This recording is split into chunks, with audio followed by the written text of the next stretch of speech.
Good day, everyone, and welcome to this final of the 2021 edition of the cross-examination Moot.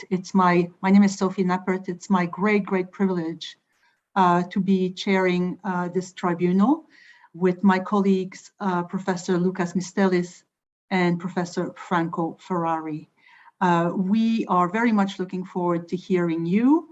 And I am told, I have been explained the format. I am told that you are all aware of the time division. Perhaps just before we start, for the sake of good order, I would ask the claimants team to introduce themselves, and then the respondents team likewise afterwards, please, the claimants.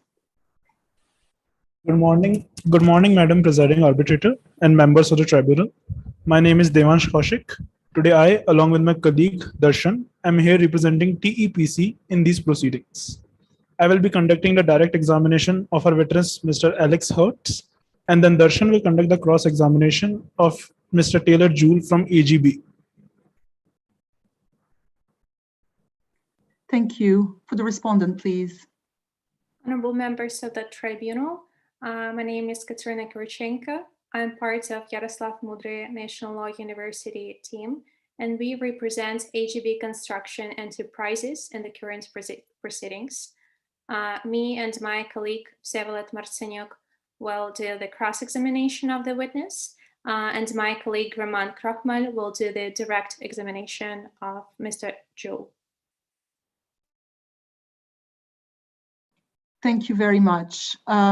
I don't think there's anything from my colleagues at this stage, nothing. So please proceed. Before we begin, Madam Presiding Arbitrator, may I request you to administer the oath to the witness as required by clause 6.3 of procedural order number 2. I'm sorry, I missed that. Say again, please. You were requesting? My request is if we may administer the oath to the witness as is required by clause 6.2 of the procedural order number 2. With your permission, Madam Arbitrator. Yes, please. For your convenience, I can put it on the chat. That would be great.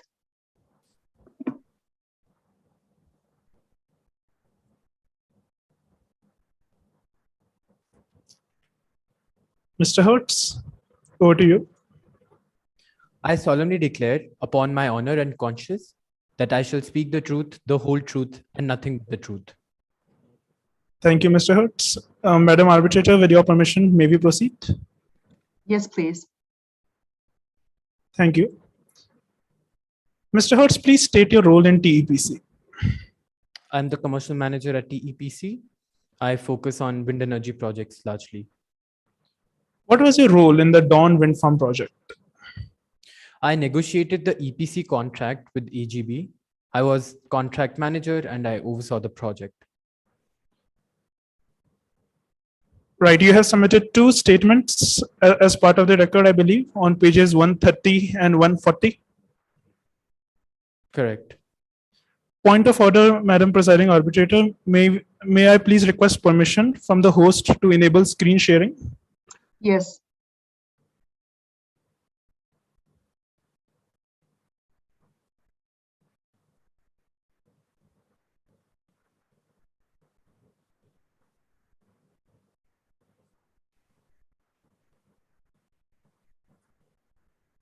It should work now.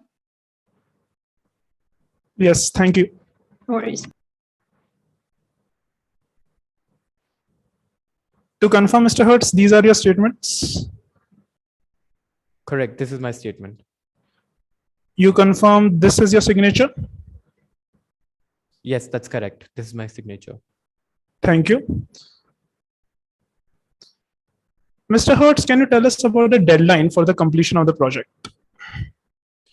As per the contract, the deadline was 1st July 2019 to finish the project. AGB readily agreed to this. They did not raise any concerns at the time of negotiation of the contract. And in fact, they assured that AGB was accustomed to working under tight schedules. All right. Was the project completed on time? The project was not completed on time and AGB caused huge delay of 366 days over the contractual limit. Because of these delays, TEPC had to suffer multiple losses. Can you tell us more about the issue of extension of timeline? Under the contract, there is a requirement of change order or addenda, and there were no change orders or addenda. AGB informed us that they cannot meet the timeline. We tolerated it, hoping that the delay would not be more than a few weeks. To clarify, we never agreed on an extension of the deadline, nor a waiver of penalties, because that would have, as I said, required a formal amendment to the contract. Can you tell us more about the delay in this project? Sure. AGB caused significant delays. They did not adhere to the contract. Right at the start, they did not submit a proper bank guarantee. They also did not plan their schedule properly. For example, can you tell us? Sorry. For example, they did not plan according to the well-known rains in Dawn, and they took almost a year to procure the coating. Mr. Hertz, can you tell us about TEPC's conduct during this project? Sure. We acted entirely as per the obligations in the contract. We did not do anything to delay the project. Finally, Mr. Hertz, can you tell us about the losses that TEPC suffered as a result of the delay? As a result of the delay, we missed the higher feed-in tariff rate that was to be provided by the Westerly government. We had to pay other vendors to get the blades painted black, and we also suffered losses due to the production starting 1 year late. Madam Presiding Arbitrator, I have concluded my direct examination. Over to you. Thank you very much. Well, over to whomever is going to cross-examine this gentleman, I guess. Please proceed. Mr. Hertz, good day. How are you doing? I'm doing well, thank you. Great. Are you ready to start the cross-examination? Whenever you're ready. Honorable Tribunal, if you do not object, we have started sharing the screen for your convenience. Now, Mr. Hertz, could you please tell that the initial tender offer of AGB was 500 days? Is this correct? From what I recall, yes, but if you can put the specific document up, I would be able to help much better. Great. Could Mr. Krokhmal please guide us to the page 138, namely to the paragraph 8. This document is your own witness statement. Do you recognize Absolutely. it? I Yes. Here in the para 8, we can see that the initial offer of AGB was 500 days. Is this correct? Correct. Good. And in the course of negotiations, you had proposed 400 days for the project to be completed, did not you? We did. Now, I would move on to the page 67 of the record. This is an email. Do you see it well? Counselor, I'm actually not able to read it properly. Would you mind if I open it on my hard copy of the record? Sure, whatever is preferable for you. Now, do you recognize an email from you dated, just a second, dated, I can see it quite well, 6 March 2018. So I think the email is dated 5 March 2018 and not 6 March. Yes, dated 5th March 2018. Do you recognize this email, Mr. Hertz? Yes, Counselor, this is my email. And this is an email where you propose 400 days for the project to be completed. Is this correct? That is correct, Counselor. Now, did Mr. Joe follow with a follow-up email to this one? Yes, Counselor. And the email on the screen is the email where Mr. Joe has expressed his willingness to meet such a deadline. Is this correct? I'm sorry, I'm unclear about your question.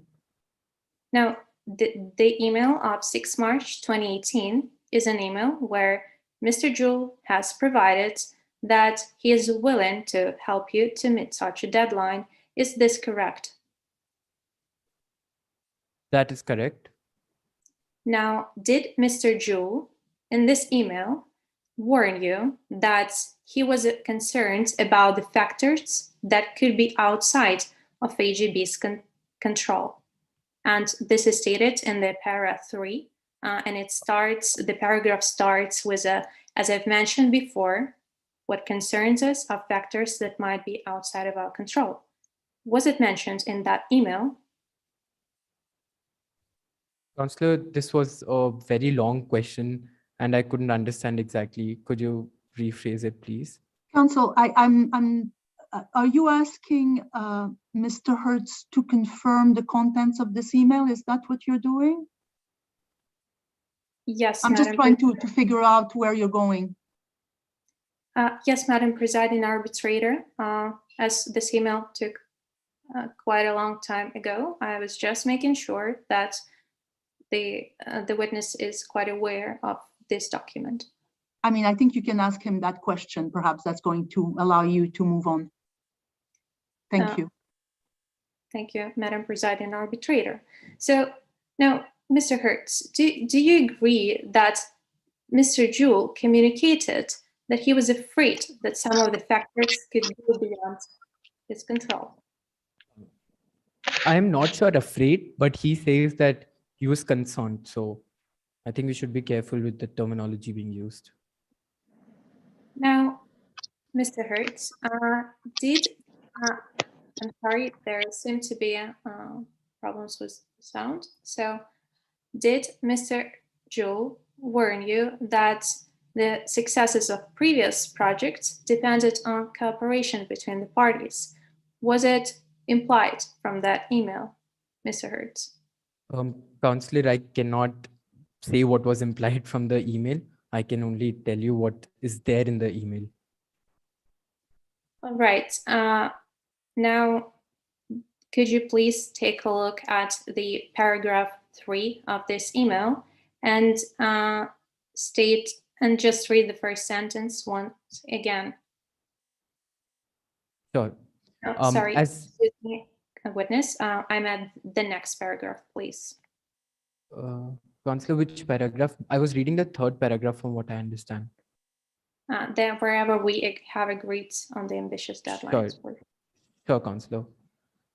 Whenever we have agreed to ambitious deadlines in the past, the owner committed to providing guidance on regulatory matters or releasing us from liability from them altogether. Thank you. And Mr. Hertz, have you ever objected to any of those statements in any follow-up emails or anything like that? Counselor, this might be the initial position in our negotiation, but this is not what was agreed in the contract. You have the copy of the contract and you can see what was agreed from the contract. Mr. Hertz, allow me to ask the same question. It was a very easy question. It was a question in point. So the question was whether you have objected in any way. And we understand what your position is clearly, but it was a very precise question. And I would like also to get a precise answer.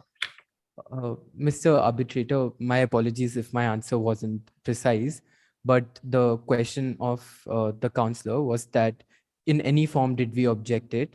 And since the position is reflected in the contract, that also means that we did in fact discuss this issue further at a later point in time and agree to a certain position.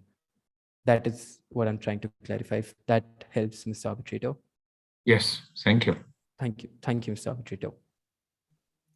Now, if honorable members of the tribunal do not mind, I will move to the next issue, which is the issue of the upfront payment.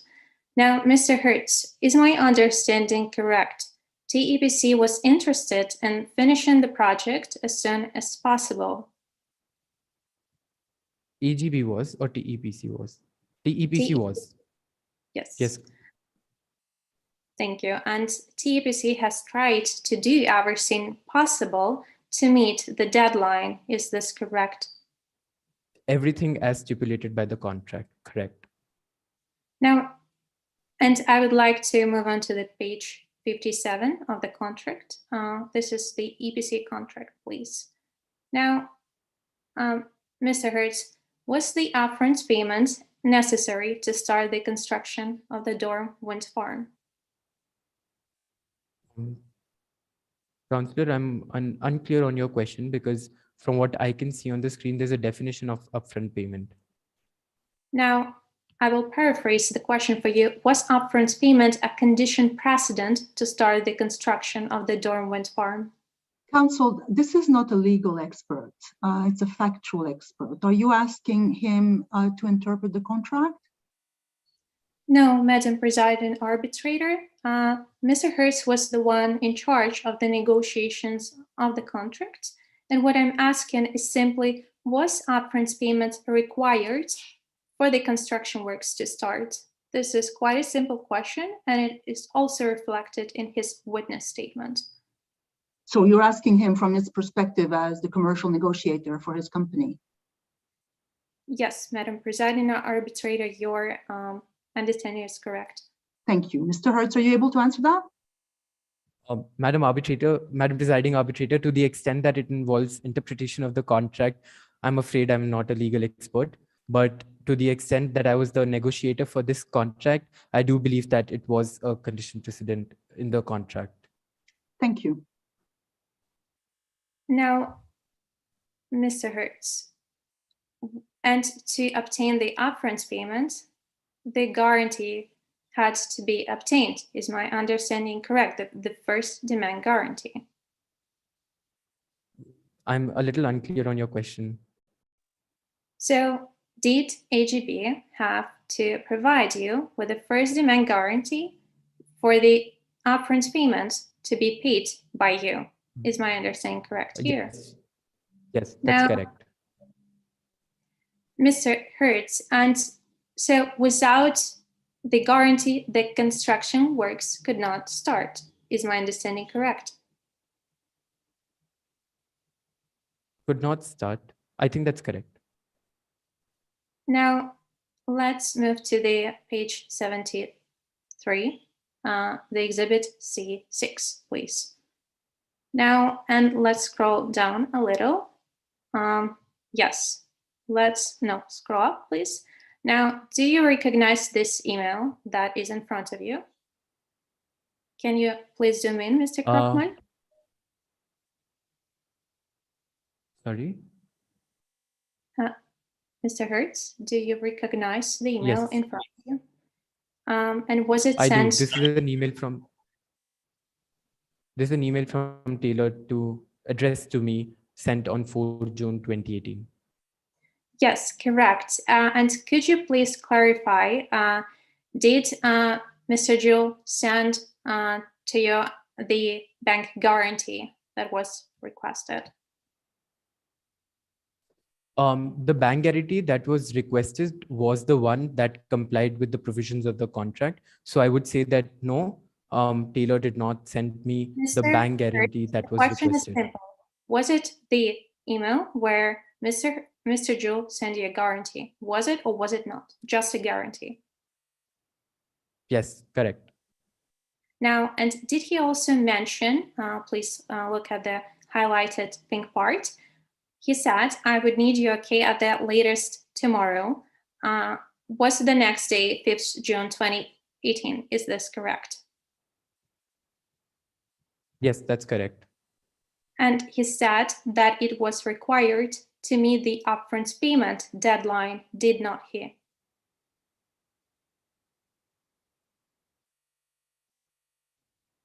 That's correct. Now, do you remember, Mr. Hertz, when did you reply to Mr. Jewell? Sorry, when you replied? From what I remember, I replied on 6th June, but you can correct me if I'm wrong. Yes, you were correct on this. And did you approve the guarantee in this reply? I did not approve the guarantee because it did not. Sorry, Mr. Hertz, the question is simple. Now, and in this email, please scroll down a little. Scroll down, please. You said that the guarantee did not match TEPC's corporate standards, correct? Could you please highlight the relevant portion you're referring to? Now, yes, thank you. Yes. And you also said that it was not in line with the market guarantee, with the modal guarantee. Is my understanding correct? The modal guarantee being provided in the exhibit. The exhibit of the contract, correct. Now, so those were the two reasons for which you rejected the guarantee. Is my understanding correct? The reason is that it did not also meet with the market standard, apart from these two reasons. Mr. Hertz, did you say it anywhere in the email that it did not meet the market standards? I may have not said that in the email, but since it says in the contract, so I assume that Taylor would know about it. Now, Mr. Hertz, let's take a look at the sentence that starts with, I had our legal team review. Do you see this sentence, Mr. Hertz? Yes, I do. Now, you provide that it does not align with the corporate standard, and then you set out 3 criteria on how it does not comply with the corporate standards, do you not? 3 criteria, yes. So you only refer to the corporate standards, don't you, Mr. Hertz? That's correct. Now, I would like to guide us to the contract, which you seem quite aware of. Now, I would like to guide us to the page 61 of the contract, namely clause 8.2. Now, do you can you see it, Mr. Hertz? Yes, I can. Does it provide here that, does it set out 2 criteria for the guarantee?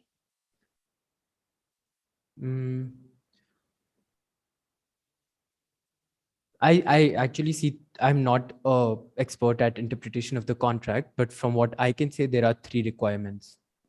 Mr. Hertz, this is quite a simple question. You do not have to be an expert to understand it. Could you name those 2 criteria, please? I said 3 criteria. 2 criteria that are mentioned in the first sentence, please. Counsel, Mr. Hertz said there were 3 criteria from his understanding. So maybe we can ask him to name what they are. Sure, Madam Presiding Arbitrator. Thank you. Mr. Hertz, please.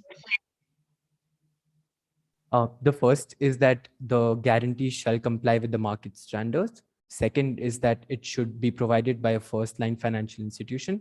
And third is that it shall comply with the model guarantee that is provided in the Exhibit A. Mr. Hertz? Sorry, Mr. Hertz and counsel, allow me to ask the question. You are clearly not a legal expert, but I think that you want to read something into 8.2, which I do not see. Reference is made to the need to comply with market standards and provide by first-time financial institutions. So shall comply refers clearly only to those 2 requirements. Then the way I read it is that you have added, or there is added a language referring to a model guarantee is provided. Would you please point out the language which requires the guarantee to comply with the model in that sentence? Because I do not see it, and you have been trying to be evasive. I understand that this is what many experts and witnesses try to be, but you have added now something, and I would like you to point to it. Mr. Arbitrator, as you pointed out, I cannot interpret this statement, but what I can tell you is about our negotiations and about the intention with which the sentence. Sorry, Mr. Hertz, no. You added wording into the contract which is not in there. Do you see that? Is this a yes or no question? There is no reference there. Then interpretation is a different issue, and whether the bargaining can come in, it's an issue of applicable law, and you clearly are not a lawyer. You mentioned this yourself. I'm not. So Yes. you have added language which we do not see in 8.2. This we can agree on. Sure, Mr. Arbitrator. Thank you. You're correct. Mr. Arbitrator, that was the question I was going to ask, but thank you for jumping in. My last question regarding this clause, and I hope that you will be answered it. Would the clause would modal guarantee even be, would there be a need to include an obligation to follow the modal guarantee if it is provided that the guarantee shall comply with market standards? Would it be necessary to even mention the second part, the market standard shall be followed? Would it be necessary to provide that the market standard shall be followed if the modal guarantee solely is to be followed? Madam Presiding Arbitrator, if I may object to this line of questioning, again, as Mr. Arbitrator has pointed out earlier, the witness is not a legal expert. He cannot tell whether it would be any other amendment to the clause would be required or how the clause should be framed. He can only speak as to the intentions of what he meant as the contract negotiator when he was negotiating this contract. He cannot comment on the phrasing. Thank you. I agree, counsel. I think you have to be a little bit careful when you're dealing with legal documents and a factual witness, even though he is the chief negotiator, and even though your questions may be direct and simple. This is really a matter for argument before us and for us to decide at the end of the day. So unless you have other questions for this witness on his negotiations with his counterpart, I suggest we leave the wording of the contract aside. Thank you. Thank you, Madam Presiding Arbitrator. That was actually the last question concerning the contract. But now I would like to refer us back again to the Exhibit C6, to the page, if I'm not mistaken. Yes, thank you, Mr. Krokhmal. So, Mr. Hertz, do you confirm that this is an email where the guarantee was provided to you? That is correct. Now, and what is the date of this email? 11 June 2018. Just for the clarification, it was Monday of that year. Now, I would like to move to your own witness statement. It is page 142, para 12, last sentence, please. Now, Mr. Hertz, could you please read that sentence? Absolutely. As soon as AGB presented a conforming guarantee, we made the upfront payment. Now, Mr. Hertz, could you please tell us what date did you make the upfront payment on? From what I remember, I think it was 21st June 2018, but you can correct me if I'm missing out on something. Yes, Mr. Hertz, your understanding is correct. So it took you 10 days after the receipt of that email to send an upfront payment. Is my understanding correct? Counselor, I will also want to point out that within these 10 days, there were not 10 working days. There were, I think, 8 working days within which we had to do it. Now, thank you. I believe that I'm fine. So just to clarify, almost for a month, the construction works were unable to start. Is this correct, Mr. Hertz? Correct. Now, I believe that we would now touch upon the question of the environmental authorization before I pass the floor to my co-counsel. Mr. Hertz, according to the contract, the environmental authorization had to be obtained before the final completion date. Is this correct? Could you please refer to the provision of the contract? Yes, it's page 57 of the EPC contract. It is the definition of the environmental authorization or environmental permit. Scroll, yes. I'm at the definition. Now, and so does it say here that, sorry, it is a little bit down there, but just to not miss out time, as the person who touched upon this issue on your witness statement, do you confirm? Yes, thank you. Before the final completion date, is this correct? Correct. And it was also an obligation of TEPC, is my understanding correct? Correct. And the final date under the contract was 1st July 2019, is this correct? That is also correct. I would like to go to the page 70 of the case study, namely Exhibit C5. Mr. Hertz, do you recognize this email? That is correct. I do. Now, is this it was sent by the Environmental Agency for Renewable Energy. Is this correct? That is correct.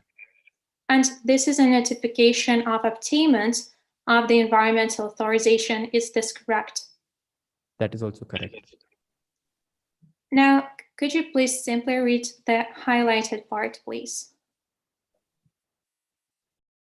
You may begin with your energy production activities in accordance with the enclosed permit. Thank you, Mr. Hertz. And could you please take a look at the date of this permit? When was it sent? 12 June 2020. Now, Mr. Hertz, is my understanding correct? The period between 1st July 2019 and 12th June 2020 constituted 347 days, to be precise. Counsel, I'm sorry, I haven't made that calculation, so I won't be able to comment on that. To clarify, was it almost a year? Was it almost a year between 1st July 2019 and 12th June 2020? That seems correct, Counsel. Thank you. I conclude my cross-examination and pass the floor to Mr. Martseniuk. We will proceed with the next issue. Thank you, Madam President. Yes, May I proceed? yes, you may. Thank you. Mr. Hertz, let's move to the question line about the black blades. Mr. Krokhmal, will you kindly refer us to page 142, paragraph 15 of the supplementary witness statement. Mr. Hertz, in your witness statement, you mentioned that the black blades were necessary for completion of the facility. Am I correct? Counselor, may I request you to be a little slow? I'm unable to understand. In your supplementary witness statement, you mentioned that black blades were necessary for completion of the facility. Am I correct? That is correct. Mr. Krokhmal, will you be so kind, page 65, Exhibit C1. But in the EPC contract, we have only, please do, yeah, to footnote. We have only a footnote, and in this footnote mentioned if it's advisable. Is it true? If advisable. Thank you. Mr. Krokhmal, please do some kind to 142 page, paragraph 15. Okay, and paragraph 15, yeah. Mr. Hertz, would you be so kind to read the second emphasized question, started from TEPC demonstrated? The EPC demonstrated that it was advisable, as I explained to Taylor in an email. Thank you, Mr. Hertz. Mr. Krokhmal, please, can you refer us to Exhibit C23 on the page 95? C23. Thank you. Would you be so kind to scroll a little bit down? Yeah. Mr. Hertz, this is just mentioned email. Am I correct? Sorry? This is just mentioned email in your witness statement. Am I correct? Yes, this is my email. Correct. Okay. And this email is dated on 26th of April, isn't it? It is. Could you be so kind to read the emphasized sentence? Sure. The Agency for Renewable Energy has brought to our attention some interesting reports on the benefits of including one black blade in the turbines as a way to prevent birds from being injured or killed during the operation of the farm. Thank you. But I was going to say highlight, but still. Mr. Krokhmal, would you be so kind to scroll a little bit up? Within the same day, you received an answer. Do you recognize it? I do. This is Taylor's email to me. Thank you. Could you read the first paragraph? It is highlighted by purple. At this time, I don't believe we will be taking this approach to avoid avian fatalities. Thank you. Mr. Krokhmal, page 155, exhibit R8. Would you be so kind? Thank you. 1 week later, you received the follow-up email. Do you remember it? I do. Please read the paragraph 1. It is highlighted by gray. I have forwarded your request to the team and they don't think that this would be an effective solution. In this email, Taylor informed you on objections of the local community. Am I correct? Yes, And moreover, they informed you about the conflict in Genova resulted by the Black Blades. Am I correct? that is correct. And moreover, they provided you information about the survey conducted in the Westerly. Am I correct? That is correct. And moreover, it's not only Westerly, but exactly Queen Landing, which is located in the Dorm City. Am I correct? Sorry, I couldn't hear your question. And it's not only the Westerly, but the survey was conducted exactly in the Queen Landing, which located in the Dorm City. Am I correct? I am sorry, there seems to be some connection lag from your end because you're not very clearly audible. This survey was conducted not only in Westerly, but exactly in Dorm City. Am I correct? Could you point me out to the fact where it says that? Would you be so, Mr. Krokhmal, Mr. Hurst, would you be so kind to start the reading sentence from Queen Landing? If I may object to this line of questioning, I believe the council is asking Mr. Alex, who is merely a recipient of this email, whether or not the survey was conducted. If I'm not wrong, the survey was conducted by AGB. I do not understand how would Alex be able to confirm where the survey was conducted. Council, allow me to correct. I don't think that was the question. The question was not whether it was and the outcome, it was whether a reference to that survey at Queen's Landing is included in the email received by Mr. Hertz. And I hope Mr. Hertz will say yes, because that will allow us to go forward, because it clearly refers to that in the email. Mr. Hertz, would you answer the question? Thank you for the clarification, Mr. Arbitrator. Absolutely, Mr. Arbitrator. Queen's Landing is included, but I'm not sure if that was the question of the councillor. I think council did actually refer to Queen's Landing and the city of Dorm, where it is located. Thank you, Mr. Arbiter. Mr. Hertz, would you be so kind to read the summary of this survey? It is started from the purple, however, 55%. However, 55% of the population objected to the construction if one blade was painted black. Thank you. And you have never mentioned in your witness statement about the reply of AGB on your request to paint black. Am I correct? I have not done what? You have never ever mentioned this fact about the reply of AGB in your witness statement. You have never mentioned this fact. Am I correct?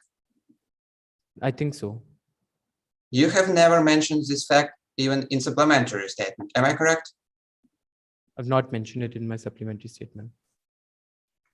And moreover, your request were made the 2 months before the deadline of the construction. Am I correct? 2 months. Council, how is it? Would you be so kind to refer us, Mr. Krokhmal, to the C23? It is 26th of April. Is it 2 months before the deadline of construction? Am I correct? Councillor, the construction was to be completed on 1st July 2019. No, I'm talking about the construction according to the EPC contract. According to the EPC contract, the construction was to be completed on 1st July 2019. This is Thank you. 26th April 2019. There is 2 months difference between this date. Am I correct? Correct.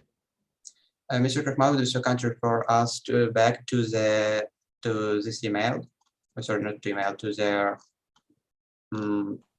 just mentioned. Thank you. And would you scroll down? Mr. Klaus, would you so kind to read this purple, not purple, but pink paragraph? So, finally, at this time, taking on additional work would mean more time and money. We would have to source the weather-resistant black paint and hire technicians who would have to travel to the site to perform the work. We cannot afford this kind of additional cost or further delays at this stage in the project. Thank you. Thank you very much. It was my last question because my time is end. Thank you very much. Thank you. Thank you. We're now moving on to the. Are there questions for this witness from my colleagues? No, thank you. No, Professor Mistelis? Nothing? Not for me, thank you. Thank you very much. All right, thank you very much, Mr. Hertz. Is there any redirect? Yes, Madam Presiding Arbitrator. Please. Right. Mr. Hertz, the respondent counsel questioned you on the negotiations regarding the deadline of the contract. Can you elaborate? Yeah, sure. So Mr. Joule readily agreed in our oral conversations to a 400-day deadline. And at that time, whatever was our discussion was clearly reflected. Whatever we agreed on was clearly reflected within the contract. So the assurances that they are mentioning, which are not in the contract, are something that I don't think are applicable. Okay. Can you elaborate what happened with respect to the upfront payment as you were questioned in the cross? Yes, sure. So in the contract, at the time of the negotiation, it was very clear to us that the reason why we were putting that exhibit was to represent the market standards, and so that there's some understanding of market standards at that time. Now, we did not get the proper guarantee as per the market standards, which also aligned with the exhibit to which we were referring to. And I'm sorry, Mr. Hertz, if I interrupt you, but earlier you did say something a little different, and I would like you to clarify. Because now you refer to the fact, indeed, as the contract seems to reflect, that the attachment merely is a model that reflects market standards, while earlier you did expressly say that, and this was when I questioned you at one point, that the contract required you to use that attached model. So there are two different things, and you have contradicted yourself now. So no, also, yes, because earlier on my question, you clearly said something else compared to now. Would you please clarify what you meant to say either earlier or now? No, Mr. Arbitrator, I do not believe that I have contradicted myself, because to be clear, it's not a question of how many requirements, but what are the requirements. And to say that market standard requirement is the same as having that exhibit as the requirement, is one requirement or not, is, in my opinion, not very relevant. The fact that, in my opinion, both are the same requirement or both are required is what matters, in my opinion. No, this is not what the contract says. And fortunately, you have told us just when at the beginning of the redirect that everything you have to agree on is in the contract. I do not see the contract saying what you said earlier. I understand, of course, that you wanted to give some sample of market standards, but it is different from saying that that specific model has to be used. Thank you. Counsel, you.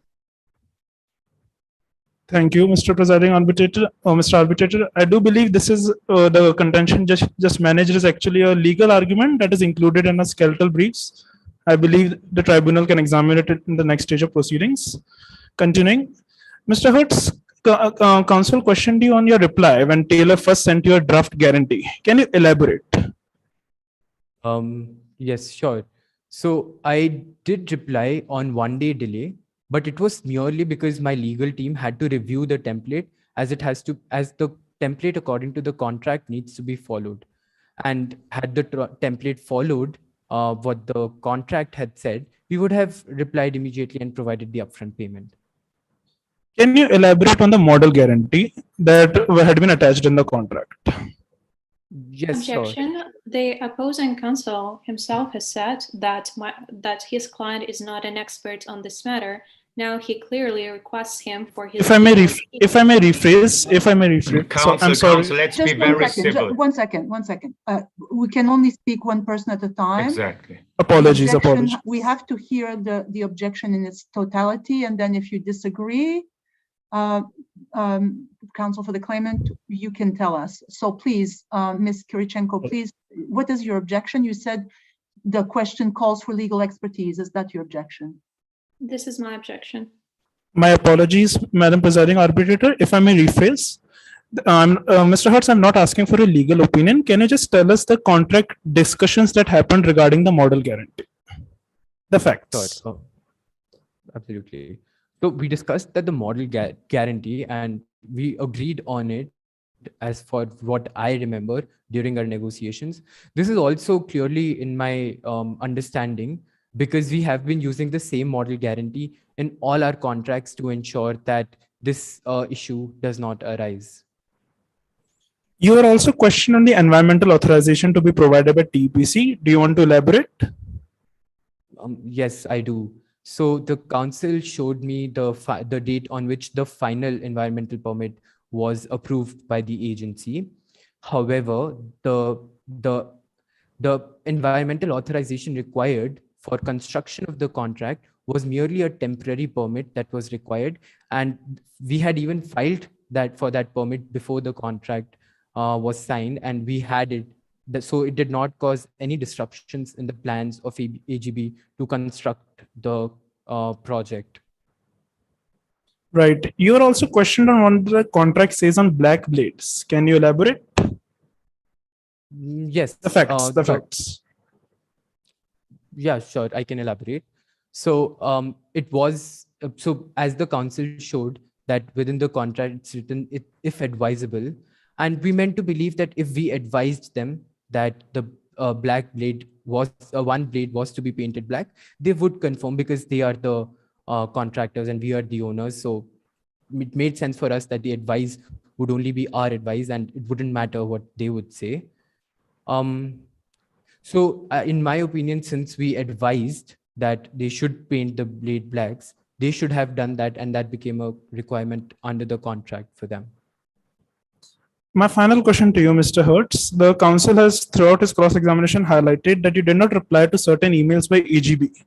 Can you elaborate, like, what did you mean by that? Those omissions? Were there an acceptance? So, just elaborate, please. No, they were in no way any kind of acceptance to any of the emails that they had sent.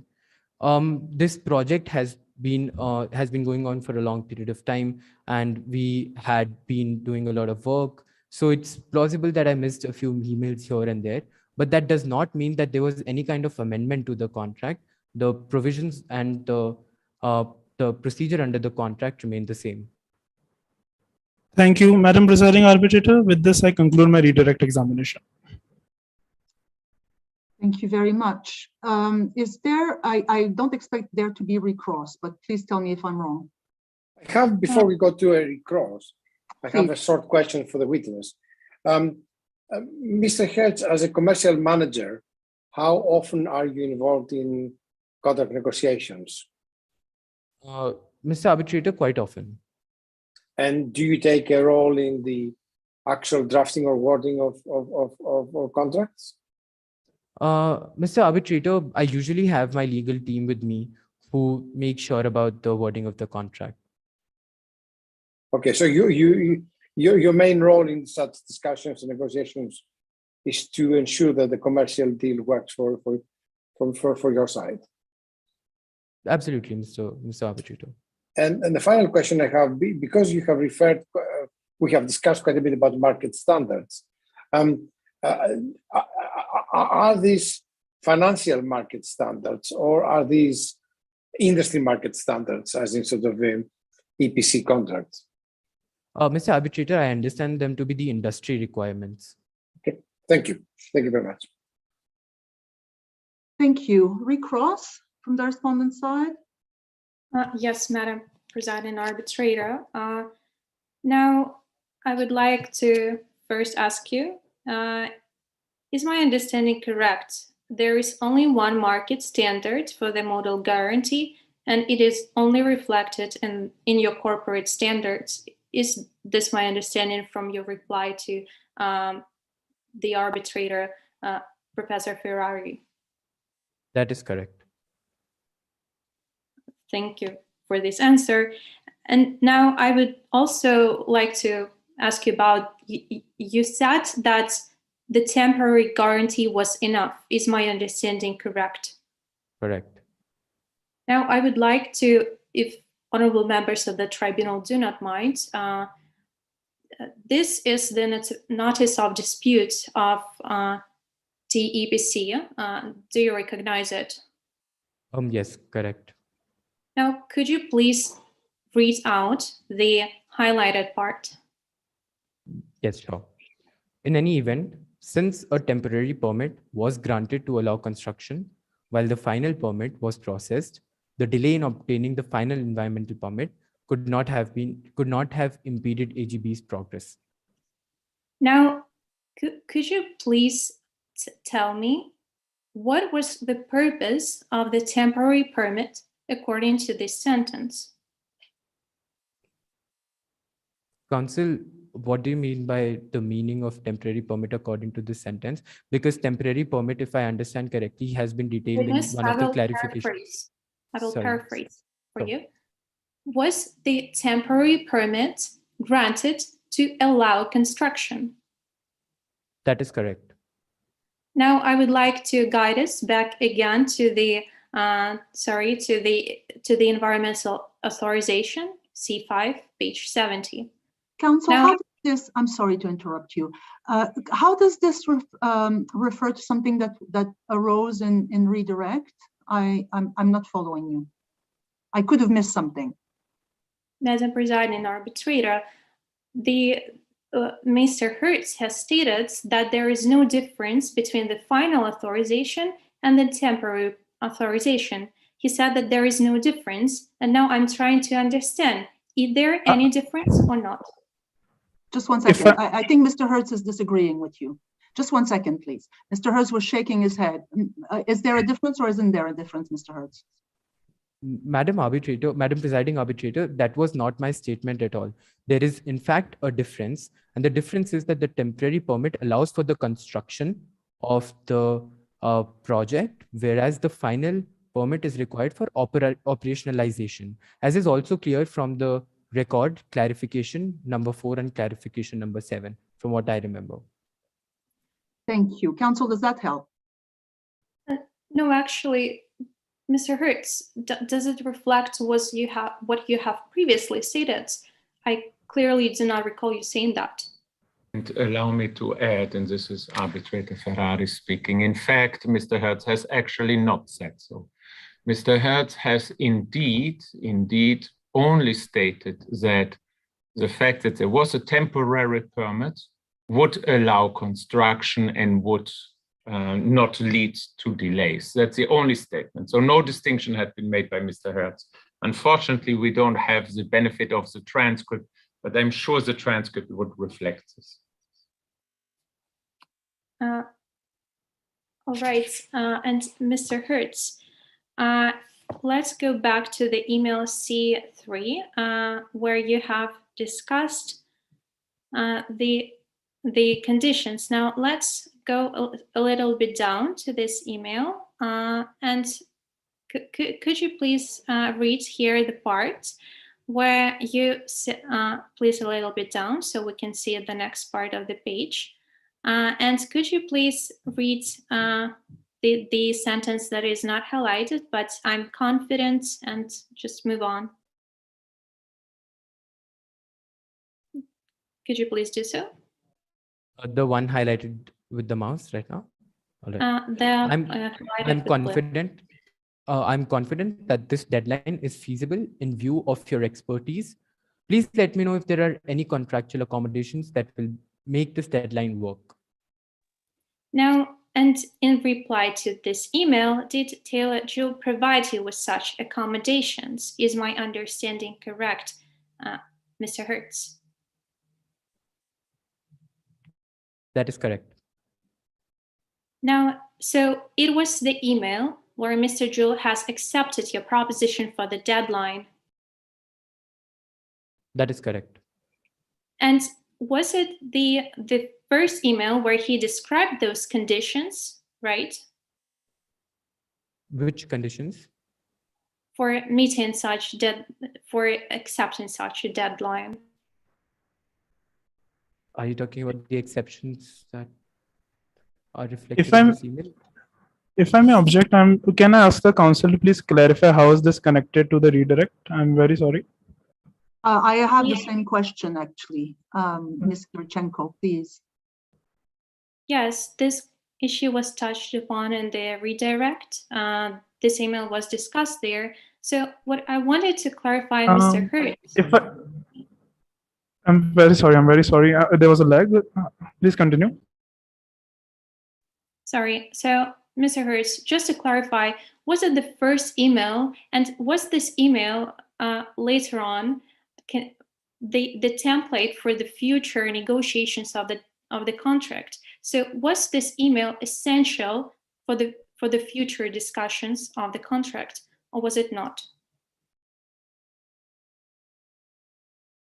Madam Arbitrator, I'm not sure if the objection has been decided by the tribunal and if I should be answering this question.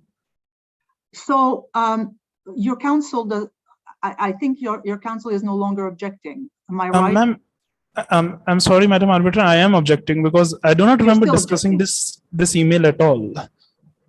With regards to email, I only remember my question being whether Mr. Hertz lack of response to any email meant anything to him. Yes. That's it. I did not discuss any specific email. Very good. So Ms. Kyrychenko, I tend to agree unless you can point me to a specific discussion about this email that your question arises out of. I mean, the fact that this email was generally discussed in redirect is one thing, but it has to arise, your recross has to arrive from something that came up in redirect, and I'm not seeing that. I could be missing something. Madam Presiding Arbitrator, Mr. Hertz has said that this email was unimportant because later on the other conditions were agreed on. And what I was trying to say is that this email was essential and later on followed in the negotiations of the contract. This is what I was trying to say, but I see that my time is running up. So if you do not mind, I would conclude my recross. Thank you very much. All right, I think we're done now with Mr. Hertz. Thank you for being here. And we're now moving on to Mr. Jewell. Is that correct? Am I right? Is that the right sequence? Yes. Thank you. May I start? Yes. Oh, there you are. Okay. Thank you, Mr. Jewell. We're going to have to ask you, please, to take the solemn affirmation, which is in the chat. I solemnly declare upon my honor and conscience that I shall speak the truth, the whole truth, and nothing but the truth. That's very good. Thank you very much. Counsel, please proceed. Honorable members of the tribunal, counsel for the claimant, witnesses, and other participants. Good morning or afternoon, wherever you are. My name is Roman Krokhmal, and I'll proceed with a direct examination. Vsevolod Martseniuk would assist me if it's needed. Hello, Mr. Jewell. Good day. Please state your name for the record. My full name is Taylor Jewell. Is there anything you wish to add or change in your witness statements? I have nothing to add. Do you confirm that your statements is true and correct to the best of your knowledge, information, and belief? Exactly. Do you have a case file in front of you? Yes, I do. Please share your educational background at first. Well, I have a degree in international business from Estes University with exactly the focus on energy sector. And what is your current position at AGB Construction Enterprise? I'm the commercial manager. And what was your role in Dorm Wine Farm project? Okay, I mainly was in charge of negotiations of EPC contract and communications with Thomas Edison Power Corporation. What was the initial deadline proposed by AGB? It was 500 days. But in contract included 400 days deadline. Could you please describe this matter in more details? Sure. Alex Hertz proposed me to reduce the deadline by 100 days, and I was slightly surprised about it. But we as AGB warned him that we would like to include the flexible force majeure clause in the contract, and also we need their local expertise in regulatory matters. After that, we finally agreed to the reduction of the deadline. After the moment of signing the contract, were there any problems? Sure. We were unable to start the work for almost a month because the EPC did not make the upfront payment on time. It declines our guarantee because they were not in line with their corporate standards, although nothing in the contract provides so. And was it the only problem? There were some of them, to be exact. TEPC refused to help us in obtaining the import license for the highly specific coating. And when did TPC request to apply that coating? In August 2018, as far as I remember, several months after the signing of the contract. And what problem did you face regarding this issue? It was very hard exactly to find the supplier of this coating, but we managed to do it. It was a little known TEC1 solution from Genovia. Unfortunately, Versailles imposed sanctions on it, so we need to obtain the import license, which took a lot of time. Have you asked Alex Hertz for help in that problem? Yes, in the December of 2018. And how he answered? I was surprised because Alex Hertz said that that TPC had no expertise in import regulations. Also, he said that processing of the import was not his part of this project. Let's move to the question of black blades you included in witness statements. Was there any discussion about including this feature in the contract? We only agreed with Thomas Edison Power Corporation that it would be that the reference to it would be included in the footnote in annex to the contract, citing that this approach will be taken if it were advisable. That's all. And my last question. Was there any request from any authorities to perform the painting? If you're talking about the government of Versailles never requested the blades to be painted black. Thank you. I conclude my direct examination. Thank you very much. Who is it cross-examining for the claimant? Madam Presiding Arbitrator, I will be cross-examining the respondent. Very good. Thank you. With your permission, may I begin? Yes. Thank you. Mr. Taylor, could you tell me about your role in AGB? I said that in my direct examination, exactly, I'm responsible for the I was responsible for the negotiation of the EPC contract, and in AGB, I'm responsible for the contracture of the commercial matters, business matters, and communication.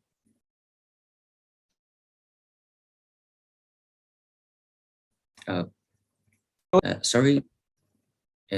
Did we have something with connection? Because I think yes, you look like you've frozen up. Is it Mr. Darsan? Madam Presiding Arbitrator, am I audible now? Yes, please carry on. Apologies for the technical difficulties.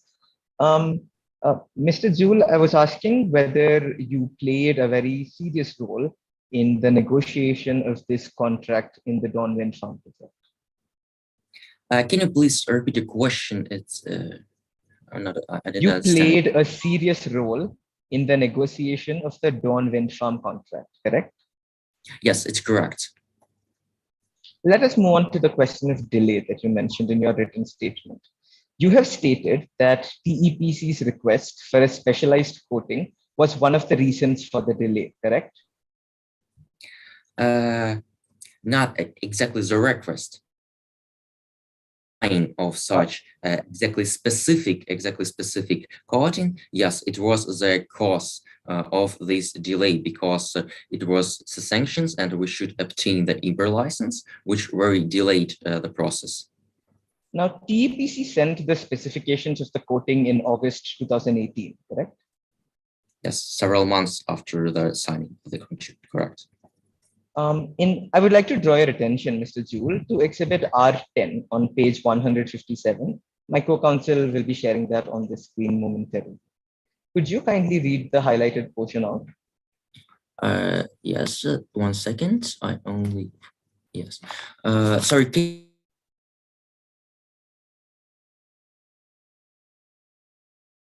Mr. Jewell, we can't hear you. I think you've lost your connection. Hello? Sorry, I had something with connection. Yes, you're back now. You're back now. You disappeared for a moment. We didn't hear you read the highlighted portion, so perhaps you would do that. Thank you. Sorry, for the sake of clarity, can the council for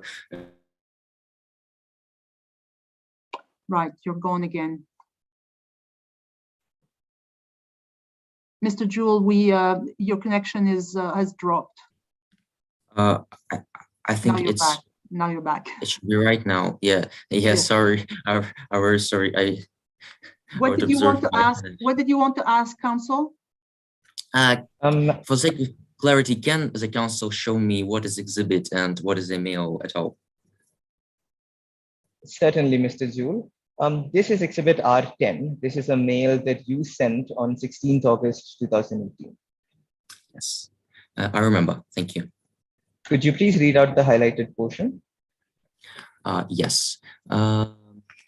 We still have time to order a more specific coating that complies with this new specification, but it would mean additional costs and work. Thank you, Mr. Jewell. Now, you discovered TechWind Solutions in December 2018, correct? It's correct, yes.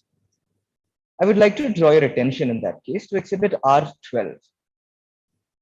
This is my co-counsel will be putting that up momentarily. Now, this is the executive order that imposed the sanctions on Genova. The highlighted portion reflects the date on which this document was issued. Could you read that out? Sorry, the highlighted portion? Yes. The 30th of October 2018. At the time you selected TechWind, then the sanctions were in force, correct? Can you repeat, please? I don't understand. At the time that you selected TechWind Solutions in December, the sanctions were already in force, correct? Yes, it's correct. Between August 2018 and December 2018, you did not ask TEPC for details of other companies that provided this coating, did you? Sorry, did I understand you correct? You said that did we ask for the other suppliers which TPC had to Yes, Mr. Gill, you understood that correct. Sorry, but it's not our burden because under the contract, as far as I remember, we had to all our action should have the good faith efforts. So if you're talking about if we ask TPC, no, but it was the burden of TPC to provide us with their suppliers because exactly TPC requests that specification. Mr. Gill, thank you for your detailed answer. In the future, may I kindly request you to keep your answers brief in the interests of time? We will be able to proceed with the cross-examination better in that way.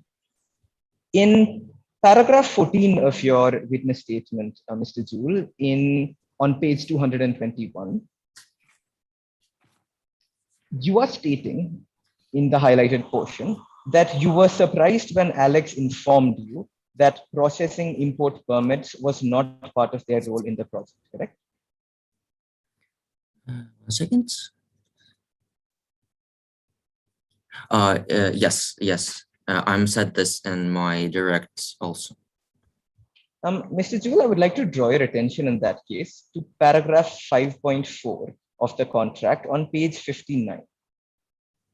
I have highlighted a portion. Could you kindly read that out for me? Out loud? Yes, please. Okay. Contractor shall be required to obtain all other authorizations, import and export permit required for the performance of their work.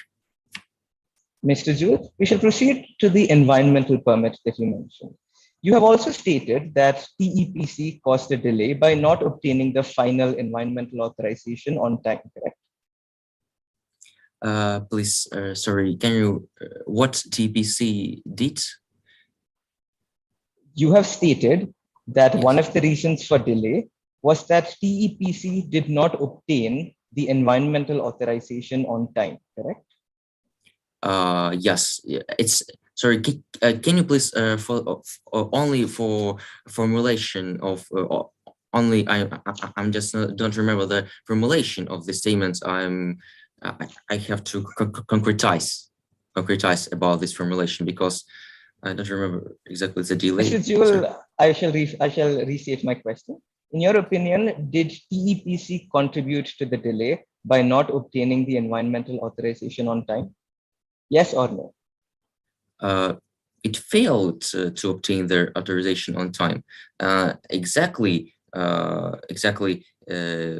He did not obtain this authorization by the completion date. So exactly, it's contribute to the delays. However, I would like to draw your attention to Exhibit C5 on page 71.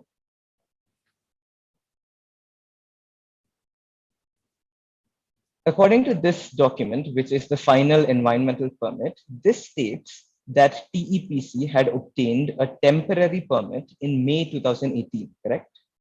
Yes, it's correct. I would like to draw your attention once again to point 4 of the clarification. It states that a final permit, environmental permit, is only required for the operation of the plant. If you bear with me for a moment, my co-counsel will be putting that up very shortly.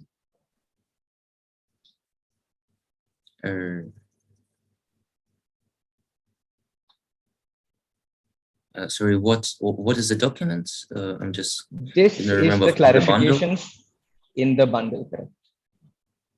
I just don't remember that in the bundle. Okay. Should I read it? Could you read out the second highlighted portion? Okay. The permanent environmental permit is necessary to operate the wine farm. Yes, according to the first highlighted portion, a temporary environmental permit allows the construction to begin, correct?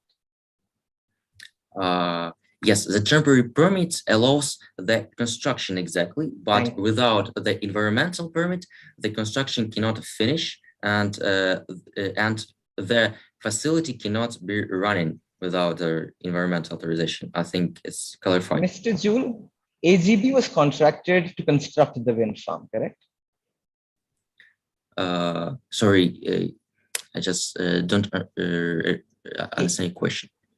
AGB was Yes. contracted in this case to construct the wind farm, correct? The main purpose of the EPC contract, yes. AGB was not contracted to operate the wind farm, correct? No, exactly. Before a final permit is issued, there are on-site inspections that are required, correct? I have no such information, sorry. I would like to draw your attention in that case once again to clarification number 7, which is on the record. Objection, Honorable Tribunal. Yes. It is more procedural case because after all the clarification, necessary amendments were mentioned, necessary edits were made in the case file. That's why I would like to ask the opposite counsel to refer exactly to the case file. That means all this information were included in the case after modification. Madam Arbitrator, this document constitutes part of the record. This was released officially by the organizers. I believe that we should be allowed to refer to it. Yes, I thought as well that this was part of the file. Mr. Martseniuk, are you saying this is not a document that's part of the file? Is that the basis for your objection? I'm telling that after the clarification, the organizers provided the case Moot court case file with clarifications in another document, and all this clarification included in the case file. It is really important to understand the context for witness. That means I would like to ask. I understand. So, what your objection is that you want Mr. Darsan to give the witness some context to this document? Yeah. Okay, Mr. Darsan, can you do that, please? Well, it's been done now, I guess, but if you can just explain to Mr. Jewel under what circumstances this document was issued. Madam Arbitrator, I think this document was issued after clarifications requested by other teams. I do not think that this was in the context of the problem itself. I think what the respondent counsel was referring to is that in some cases where there were errors in the record, those errors were rectified in the main document, but this clarification directly has not, as far as I'm aware, been included or modified anywhere, since this was simply a clarification requested. Thank you. Mr. Martseniuk, is that sufficient for your to address your concern? Yes, Madam President. All right, very good. Please carry on, Mr. Darsan. Thank you, Madam Presiding Arbitrator. Mr. Jewel, according to this statement, a permanent environmental permit is issued after an onerous examination of the wind farm, including on-site inspections, correct? It's correct, yes. So you cannot perform an on-site inspection when nothing has been constructed, can you? I have no relation to such activities, so I can answer to this question, to be honest. Mr. Jewel, in June 2019, was the wind farm near completion of the construction? Sorry, what's a month, you said? In June 2019, was the construction of the wind farm near completion? No. So I just want to Mr. Jewel, clarify. I just want to clarify because it's only mine, but I'm not an expert in the question because this question of construction. So you should attribute it to the chief of works, Mr. Watts, my colleague, because I'm working from my office, not in the site, so I can only presume that no or yes, but exact facts I cannot provide you such information. Sorry. Mr. Jewel, once again, I would request you to keep your answers brief and only answer yes or no. If you do not know, kindly state that you do not know and save your explanations for the reader. If I may restate my... whether the witness answers yes or no rather depends on how you ask your question. Now, if there is some context to Mr. Jules that he wants to for the tribunal to have an accurate reply, he should be allowed to say it. Where I will agree with you is that he doesn't have to get into a very complicated explanation that has nothing to do with the answer. But I don't think that's what he was doing here. Thank you. Thank you, Madam Presiding Arbitrator. I shall keep that in mind while proceeding. Mr. Jewell, I understand that you were not on the farm during the constructions. However, you are aware of when the certificate of completion was issued, correct? The certificate of completion was issued in the 2020, not in 2019. So by 2019, the construction would not have been completed, correct? I can only say that it was not completed. In what stage? I cannot answer. I cannot further information. Thank you, Mr. Jewell. I would like to proceed to the issue of the black paint. In this regard, may I refer you to Exhibit C5 once again? My co-counsel will be putting that up shortly.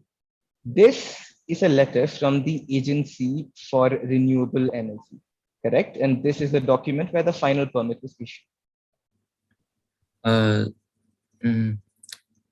Sorry, I don't recognize exactly that. Objection. The witness is not the one in the copy or is not the utterance on this exhibit. I think, Mr. Darsan, maybe it's worth asking Mr. Jewell whether he is aware of the existence of this and he's seen it before. Thank you, Madam Presiding Arbitrator. Mr. Jewell, you are aware of the environmental permits that were provided in this contract, weren't you? About the environmental permit? Yes, exactly. I was aware about it. Mr. Jewell, this is the final environmental permit application, and this has been issued by the Environmental Agency for Renewable Energy, according to the signature, correct? Objection. This is not the document. This was an email to Mr. Toppler. The document is below. Please. So, okay, Mr. Madam Jewell. Arbitrator, if I may rephrase my question in that case. Yes, I mean, apologies.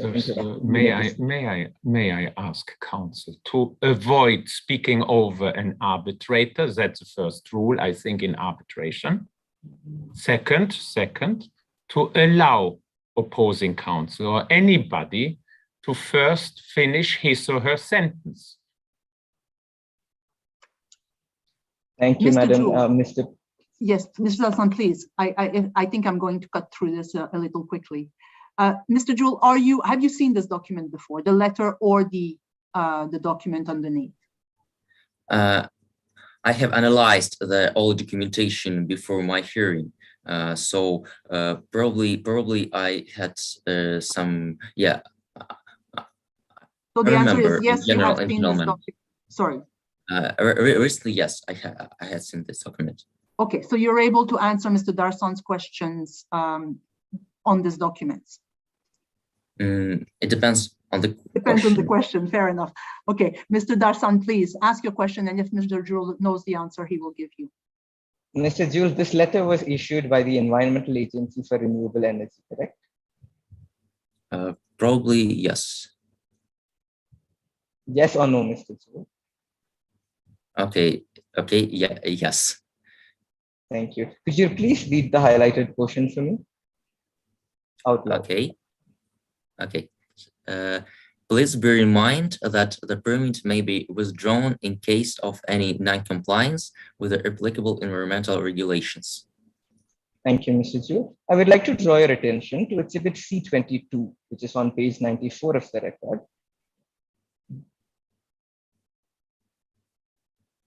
C22. This document contains the minutes of a meeting dated 20th March 2018, correct? Yes, I am on the attendance. Yes. If my co-counsel would scroll down a little, according to one of the items that were discussed, one of the points related to avian safety, correct? Yes, these points were discussed. and you discussed the monitoring procedures for avian fatalities in accordance with the Endangered Birds Act, correct? We discussed it, yes. And you also discussed on the issue of the painting the blade black, correct? Yes. I would like to bring your attention then to Exhibit B in the contract, which is on page 65. Could you please read out the highlighted portion? Exactly.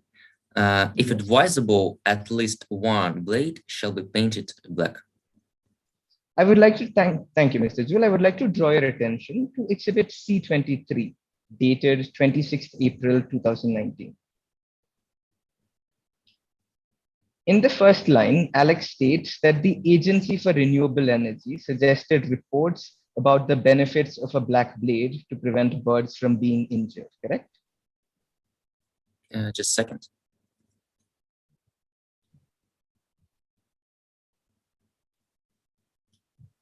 He said this. Yes, I remember.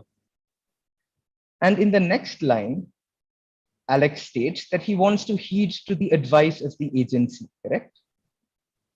Sorry, can you repeat? Apologies, the highlighted paragraph, the highlighted section is incorrect. The one that is highlighted with the mouse presently. In this statement, Alex wishes to heed to the advice of the agency, correct? It's correct. I would like to move on to the issue of the extension. In paragraph 17, page 222 of your statement, you state that TEPC agreed to an extension, correct? Yes, yes, it's correct. We had a call in the May when exactly we proposed and they agreed. It's correct. And then paragraph 18, you indicate that TEPC only became inflexible after the tariff scheme was modified in January 2020, correct? Yes, I mentioned it. It's correct. I would like to draw your attention to Exhibit R2, which is a mail dated June 4th, 2019. This is a communication from you to Alex Hertz, correct? It's correct. Mr. Jewell, in this statement, in this email, you have not referred to any definite period of extension, correct? Just give me a second.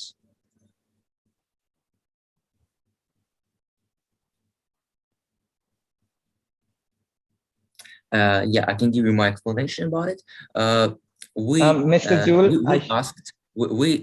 we discussed the extension with TPC, and even Tristan Topler said that he granted the extension to the early 2020. He said that in his witness statement, as far as I remember, and we thought that this means that the original deadline is flexible and it's no longer feasible. That's what we thought. Mr. Jewell, this email does not contain a response, correct? I had a very great amount of emails, so I don't remember. Bro, it's in mail the from record me? attached. Yes, in the record attached, this mail has no response shown, correct? Yes, exactly. TPC ignore this email, correct? I would like to draw your attention to Exhibit C4 on page 69.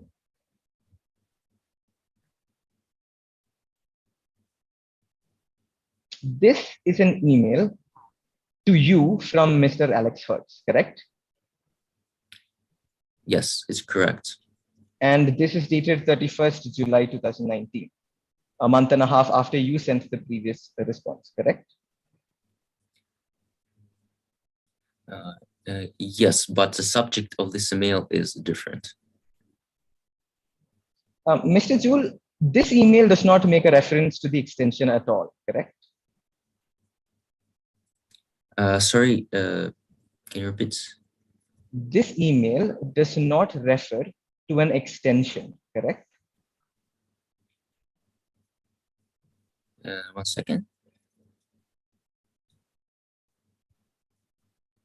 No, sorry, this email was after we agreed. So yes, it's nothing about the extension, because the subject of this email, it's not about the extension. It's the email with a different substance. Mr. Jewell, in this email, I would like you to read the paragraph above the second highlighted statement. It reads, could you kindly read that, starting from "we were under the impression"? Yes, we were under impression that after our conversations about the deadline, AGB had made the necessary adjustments to meet the contractual terms. The importance of the deadline has been stressed to AGB at every time. Mr. Jewell, this email was sent to you 6 months before December 2019, correct?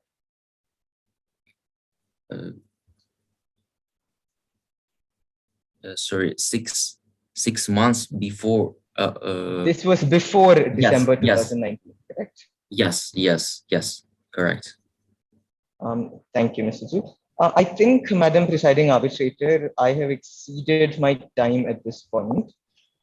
In that case, I would like to rest my examination for now and proceed with the request at a later point in time. Thank you very much. Redirect, please. I may start and then put floor to the Vsevolod. Okay.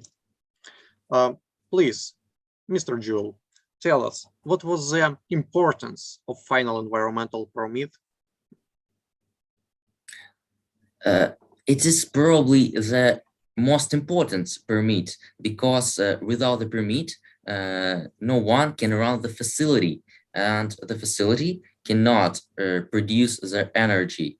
So it is not operability, and without the final permit, we cannot find the completion date, and all the works cannot finished.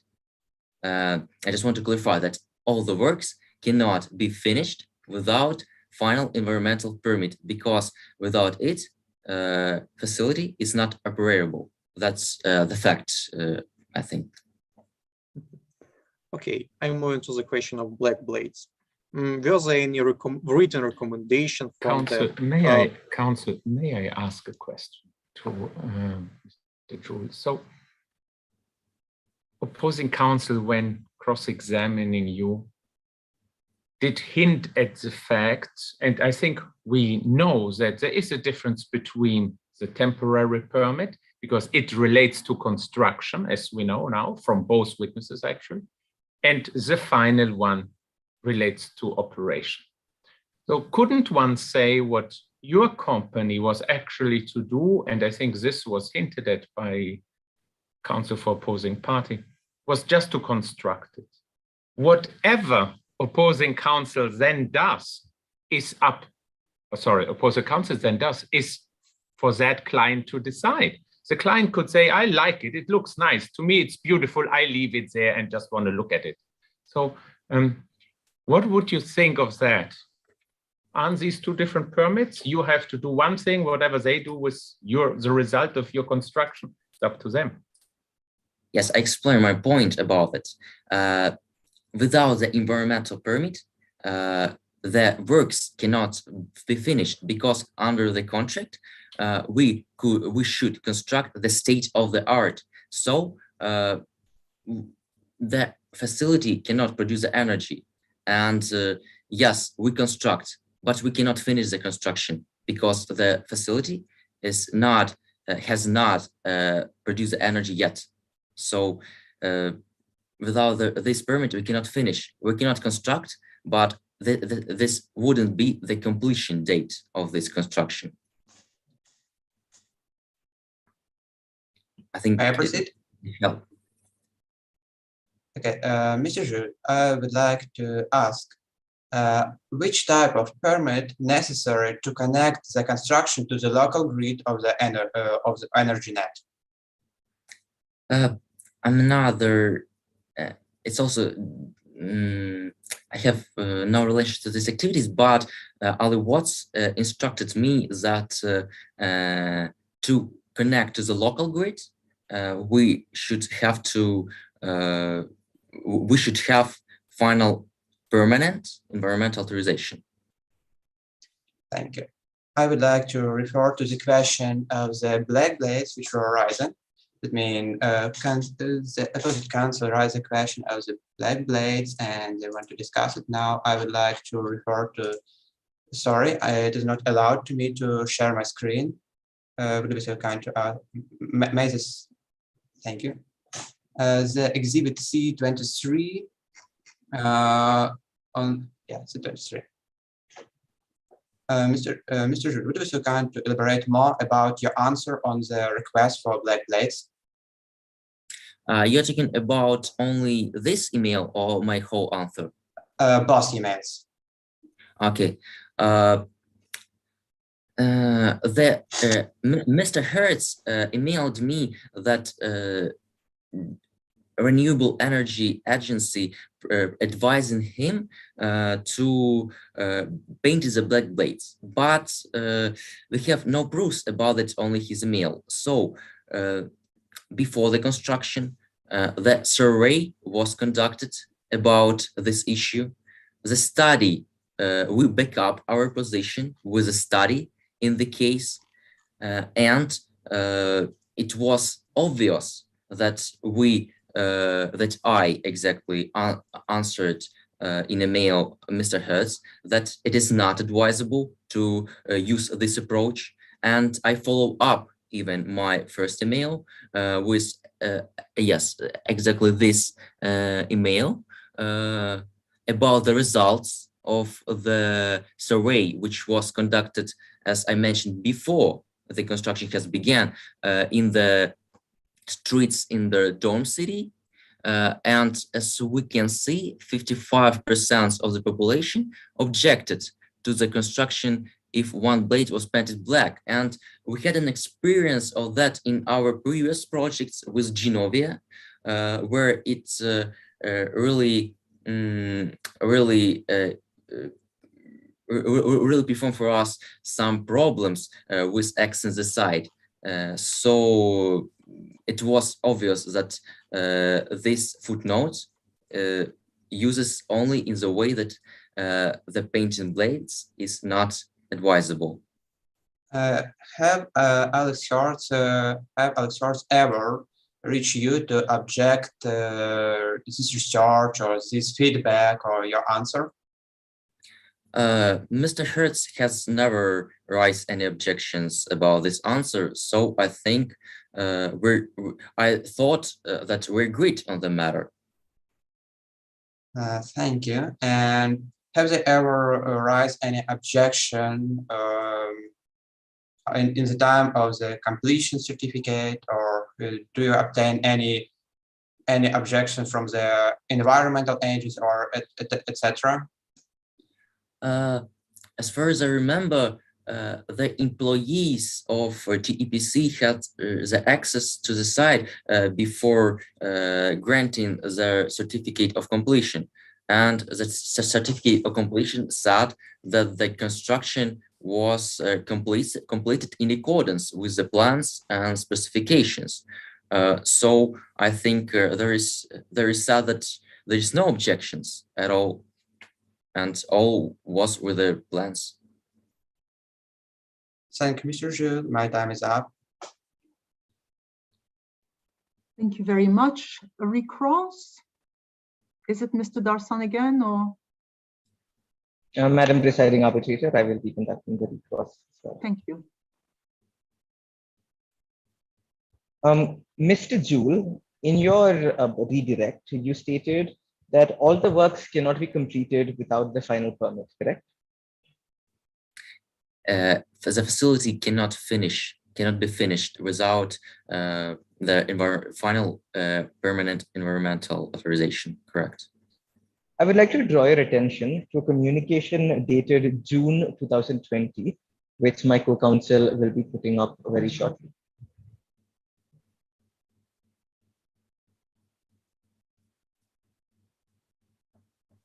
Apologies, Mr. Jules. We shall be putting the document up very shortly. I'm asking for the tribunal. We can provide help if you decide the opposing party can just name the exhibit. Thank you very much for your assistance, Mr. Counsel. If I may ask Mr. Jewell, by June 2020, the construction works was nearly completed and was ready for electrical commissioning, correct? By 2020? By June. Yes, by June 2020. Yes, it was nearly completed, correct. Now, Mr. Ferrari, I noticed that you had your microphone. Were you going to intervene? No, sorry, that was an error. Thank you. Apologies. Mr. Jewell, the certificate of, I would like to bring the exhibit up for your reference. On June 1st, 2020, a mail was sent to indicating that things are ready on our end to begin the electrical commission, correct? Excuse Sorry, me. is there an I would objection? like to, yes, there is an objection. As you may see, witness is not in the copy of this email. Could you please provide the relevance? So, Mr. Darsan, we've had this objection before. When you are putting documents in front of Mr. Jewell where he's not mentioned or apparently has not had sight of, you have to ask him if he's aware of this document, if he has familiarity with it. Otherwise, it's pointless. Certainly, Madam Arbitrator. Thank you. Mr. Jewell, were you aware of the dates of the electrical commissioning project? About the dates? Yes. Sorry, but no, I'm not aware about the dates. This communication was sent to Ali Watts, who is the Chief of Works at AGB, correct? Yes, it's correct. And from this email dated 1st June, Mr. Tepler is indicating to Ali Watts that electrical commissioning can begin, correct? Sorry, I don't feel that I should answer to this question because I have no relation to the electrical commissioning. It's only the responsibility of Ali Watts. I even cannot presume exactly the process of electrical commissioning. I only know in general ways what is it. So can you please or rephrase your question or say to me what you're talking about exactly? Mr. Jewell, I understand. I shall rephrase my question. My question is simply whether on 1st June, TEPC indicated to AGP that the electrical commissioning process could begin. I'm not asking for any other details, but merely from the highlighted portion, they indicated that the electrical commissioning could begin, correct? Counsel, before we ask Mr. Jewell to answer, Counsel, how does this relate to the redirect? Mr. Ferrari, Mr. Jewell stated in his redirect that all the works in the plant cannot be completed before the final permit was obtained. This line of questioning is important to determine that prior to the obtaining of the final permit, they were in fact completed with the construction and were ready to begin the commissioning process. Okay, thank you. I mean, I also struggle a little bit, I have to say, Mr. Darsan, because if you want to, and if you want the witness to confirm anything out of this document, he said already that he was not involved with the electrical commissioning at all. Mr. Watts was, or Miss Watts. And secondly, he's not copied or otherwise privy to this communication. He's probably seen it like I've seen it when I read the case file. So I'm not sure you have the right witness for this sort of information. Thank you, Madam Arbitrator. In that case, I shall proceed with my other question. Thank you very much. Now, Ms. Kyrychenko, you had something to say. You had your hand up. No, Madam Presiding Arbitrator, I just wanted to say the objection that you have said yourself. Okay, very good. So let's carry on, please, then, Mr. Darsan.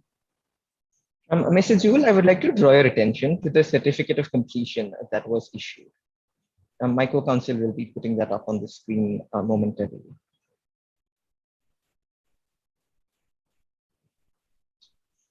I would like you to read the last paragraph, not the highlighted one, apologies for that, but the paragraph beginning with notwithstanding. Okay. Notwithstanding the foregoing, this certification is given without prejudice to any right against any third party or AGB which exists on the date of the certificate or which may subsequently come intervene. Thank you, Mr. Zhu. In your redirect statement, you made a reference to surveys regarding local sentiments, correct? Sorry, what's the sentence? In your redirect, you made a reference to local surveys that were conducted regarding the general public's opinion of black blades, correct? Yes, it's correct. Were these surveys ever provided in their original form to TEPC? The results of the surveys was provided in my email. During the construction of the wind farm, Mr. Jewell, did you face any resistance from the community? Objection, Your Honor. Sorry, Madam President, I believe that the council tried to mislead because the survey were connected to using of black blades, but during the construction, as we see from the case files, AGB did not claim the black. That's why the council tried to manipulate the fact and use, do not connected points. Mr. Darsan, anything to say on that? Absolutely, Madam Presiding Arbitrator. The primary reason that has been stated in that document was that the community would find the presence of the black blades disruptive to the natural environment. At the point the construction began, there was no wind turbines or anything of that sort on the farm. If the residents had an objection to the noise of construction, to the scaffolding that would have been put up, I'm simply trying to determine whether any such things were actually observed during the construction, or whether this survey is simply an abstract theoretical idea of the concerns raised at a different location. Again, I'm not sure we have the right witness, but Mr. Jewell, maybe, are you able to confirm that either way? Madam Presiding Arbitrator, I can only say that I have no such information. I only provided the results of its survey. So, right. So I think, Mr. Darsan, the answer to your question is this is not the right witness. Madam Arbitrator, in that case, I would like to put the document up, which in fact Mr. Jewell commented on during his redirect. And this was a mail that Mr. Jewell sent to a TEPC, correct? Can you please show me only the paragraphs? Yeah. Yes. Yes. Correct. Do you have? If I may request my co-counsel to scroll. I think there is a network lag. All right. I think this is perfect. Could you kindly read the paragraph starting from? However, what concerns us the most is the visual impact, the one that is highlighted. Yeah. However, what concerns us the most is the visual impact that this would have on the landscape and the subsequent rejection by local communities. As you may be aware, one of the challenges that one project faces is community acceptance, which is key for the project's success. Now, Madam Presiding Arbitrator, the primary reason I was referring to Mr. Jewell's opinion regarding the actual sentiments was because Mr. Jewell had in this message, as you can see, stated that community acceptance was something that they were concerned about. May I proceed along this line of questioning if this satisfies you? Time remaining. Sorry? In the time remaining. In the time remaining. How long do we have left? Just one further question, Madam Presiding Arbitrator. Carry on. Though you have stated that this is one of the challenges, you cannot state, can you state whether any actual resistance was observed during the construction process? Were you made aware of it? I'm not aware of it, sorry. Thank you, Mr. Jewell. No further questions.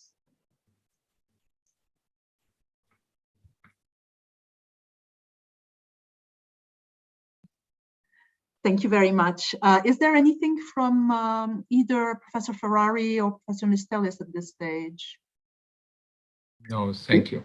Nothing from me, thank you. All Madam right, Chair. thank you very much. I think then we've come to the end. Yes, Francisco, thank you. Come and rescue me.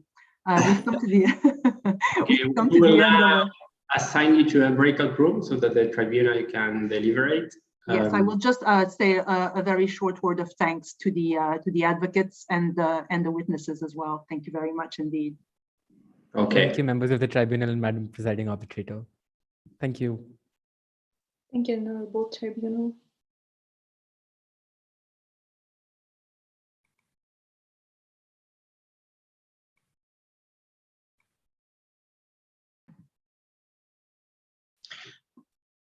Okay.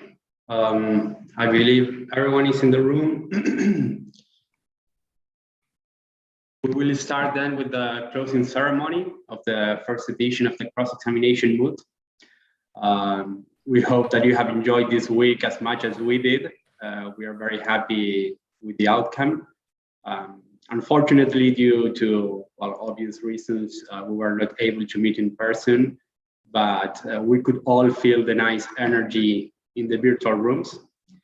And to begin with the closing ceremony, I would like to give the floor to one of the directors of this cross-examination Moot, Professor Franco Ferrari. Thank you very much. Now, in the 1830s, meaning nearly 200 years ago, one English advocate is quoting as stating that the issue of a cause rarely depends on a speech and is but seldom even affected by it. But there is never a cause contested, the result of which is not mainly dependent upon the skill with which the advocate conducts his or her cross-examination. This is true today as it was 200 years ago, at least to the extent that oratory has not been discouraged by the modern methods of practicing law. In our context, meaning the arbitration context, oratory seems to play a greater role than in judicial proceedings, as confirmed by the fact that, as we know, documents-only procedures in arbitration are very rare, unlike in litigation. Also, I have to add, some colleagues have recently advocated for more documents-only arbitration in these times of coronavirus. In our field, however, in my opinion, cross-examination still plays a role attributed to it 200 years ago. This is because, as stated by Francis Wellman in his seminal work on the art of cross-examination, as yet no substitute has ever been found for cross-examination as a means of separating truth from falsehood, of reducing exaggerated statements to their true dimensions.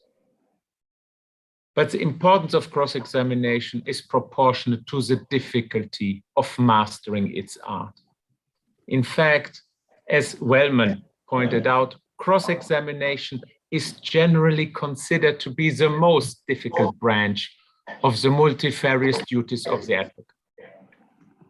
But this, in my opinion, should not come as a surprise because, and you can see this statement on the website of the Moot, as Wellman stated, it requires great ingenuity, a habit of logical thought, clearness of perception in general, infinite patience and self-control, power to read men's minds intuitively, to judge of their characters by their face, to appreciate their motives, ability to act with force and precision, a masterful knowledge of the subject matter itself, an extreme caution, of course, and above all, the instinct to discover the weak point in the witness under examination. And also there is no doubt that some lawyers have a genius for it. Even these lawyers' genius and talent need nurturing. And in the case of cross-examination, practice. Practice is necessary when one has to deal with a prodigious variety of witnesses and an infinite number of different circumstances. As we can be sure that even Socrates had practiced before defending himself about 2,500 years ago against the capital charge of corrupting the youth of Athens by way of an amazing cross-examination of Miletus, his accuser. A cross-examination, the account of which, authored by Plato, still has to be considered the most important guide, or to use maybe a more modern word, playbook to cross-examination. And the cross-examination mood, hosted by Sciences Po, and co-sponsored, of course, by NYU, Queen Mary University of London, and NUS Law, offers a forum for such practice. It is designed to specifically allow participants to hone their cross-examination skills. And from what we could see today, it works. I thank all the colleagues of the board of directors, Diego Fernandez Arroyo, Jasper Nifantemi, Gary Bell, Eleonora Coelho, Sama Haridi, Jan Kalicki, Loukas Mistelis, who was judging today's final, Alexis Moore, and Sophie Nappert, who chaired today's finals, for allowing me to be part of this. I also thank all the persons who were instrumental to putting the first edition together for their dedication, namely the executive directors who are with us, Franciso Amallo, Ezequiel Vetuli, and the coordinators who helped us not only today, Michaela Apostol and Bas Munich. And it is thanks to their dedication and that of 20 young volunteers that the very first cross-examination mood was able to host about 40 teams from all corners of the world, 200 students and coaches, and really about 200 arbitrators who judged the cross-examinations taking place over the last few days. It is to all of you that go my thanks, but I think I speak for the members of the board of directors, all of our thanks. Thank you very much.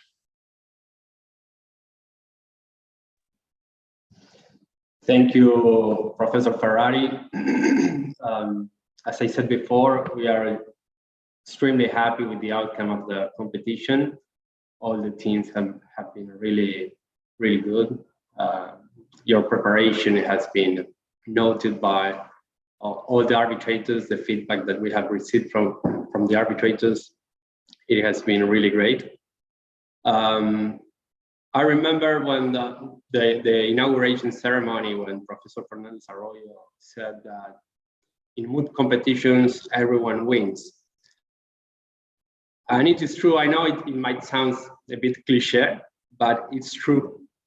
It's true. And you will realize, or you may have realized already, that during this competition, you have learned not only cross-examination techniques, you have learned about quantum issues. Yesterday, those who made it to the elimination rounds were cross-examining quantum experts, and the feedback that we received from them, it was also impressive.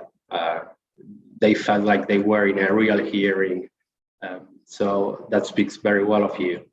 You have learned about procedural issues, confidence, and all the characteristics that Franco mentioned and that cross-examination requires. We are also very glad to see the testimony of all of you, the students, coaches, and arbitrators in social media, confirming the impact that this event has. Of course, we would like to thank the 4 universities that are supporting this competition: Sciences Po, New York University, Queen Mary University of London, and the National University of Singapore. To all of the board of directors that Franco already mentioned, and a special thanks to Franco, Sophie, and Loukas for being here in the final. We also like to thank to our sponsors. Compact Lexicon has made a tremendous job with the preparation of the expert reports. They even provided us with real experts to be cross-examined yesterday. The PCA also did an outstanding job with the preparation of the case. Both Compact Lexicon and the PCA were part of the case management, the case committee. So a special thanks also to Carla Chavich and Andres Barrera and their team from Compact Lexicon, and to Julian Bordazar and Martin Doe and their team from the PCA. Also, we would like to thank our sponsors, Maxwell Chambers, CAMSI CVC, and Youth Mundi, because they are the ones, well, some of the ones that will be providing the prizes that we have in this competition jointly with the internship that it will be provided by Compact Lexicon. Thank you very much to the coordinators. It would have been really impossible to organize this competition without the help of Michael Apostol, Daniel Gonzalez, Bas Munich, and Paola Patarroyo. Also, a big thanks to the volunteers that worked double shifts in different time zones to accommodate all the teams and all the tribunals during the general rounds.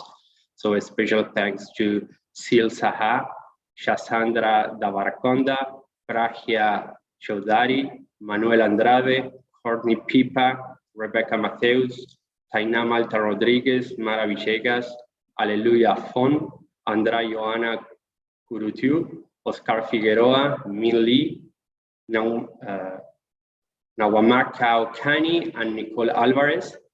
And thank you to all the arbitrators from all over the world. Some of them are here in the room.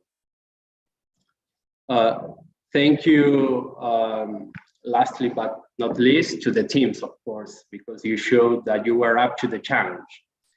We were impressed by your level, and sometimes it really felt like a real hearing, or even better in some cases. So we do hope that you continue involved in this project, either competing again if you qualify to do so, or as coaches maybe of future teams, or collaborating as arbitrators, or giving us a hand with the organization. But we would like to that you could stay in touch with us.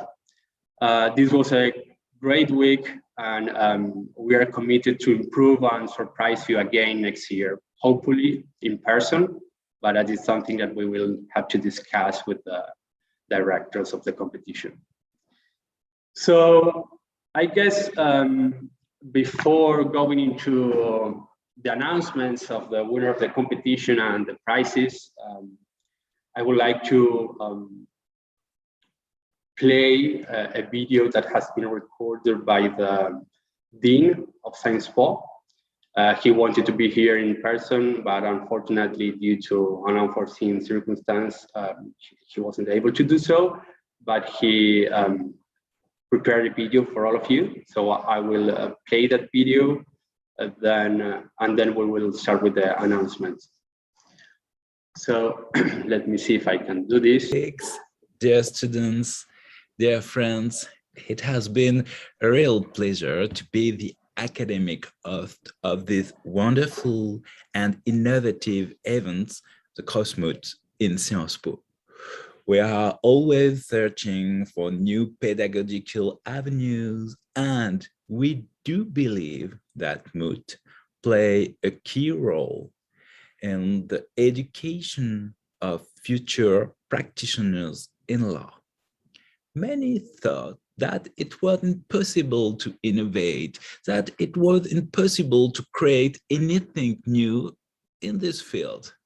However, after more than 2 years of reflection, intensive reflection, and intensive work, the Moot arose. 40 universities from 20 countries of Asia, Europe, Africa, Latin America were participating in this extraordinary competition. I would like to congratulate all of the teams, its members and coaches for their efforts. As it was said in the inaugural ceremony, all of you have won. I'm sure that irrespectively of the results, you have learned more and having great moments together. It has been possible because an incredible team devoted many hours on it. I would like to thank particularly Ezequiel Vetuli and Franciso Amallo, merci, who together with a wonderful team were the driving forces of the Moot. My gratitude goes also to the thousands of volunteers and the almost 200 arbitrators who were cooperating to make the Moot work. I want also, of course, to thank warmly my dear colleague and friend, Diego Fernandez Arroyo, for his incredible dedication. I would like to also thank our partners in this adventure. I'm talking about the other 3 universities which share the responsibility of the Cross-Moot: Queen Mary University of London, New York University, and National University of Singapore. We are equally committed with an education of quality and have not hesitate in joining forces in this project. As far as Sciences Po Law School is concerned, the teaching and training of mechanism for the settlement of transnational disputes is central. Moreover, we are convinced that the transnational dispute settlement is an art, is a professional specialization, but it is overall a service to the entire global society. This is the message that we try to transmit to our students. Several institutions and companies also support the Moot in different ways. Let me mention the Permanent Court of Arbitration, the Center of Arbitration and Mediation of the Chamber Brazil Canada, Maxwell Chambers, Campus Lexicon, and Jus Mundi. Now, we can't wait to know who the winners are. Actually, I know that. You are wishing that I stop to talk as soon as possible, and you are right. However, what I've told to you at the beginning of this very, very short speech is totally true. All of you have won, and the organizers have won too, because we have shared a magical trip which was able to put many energies in common for a great goal. We are better now than before this first edition of the Cross-Moot. I can't wish you a safe travel back because everyone is at home at this time, but I wish you a well-deserved rest. I wish you un repos bien mérité en français. I sincerely hope that we can meet in 2022 for the second edition. All the best for your next steps.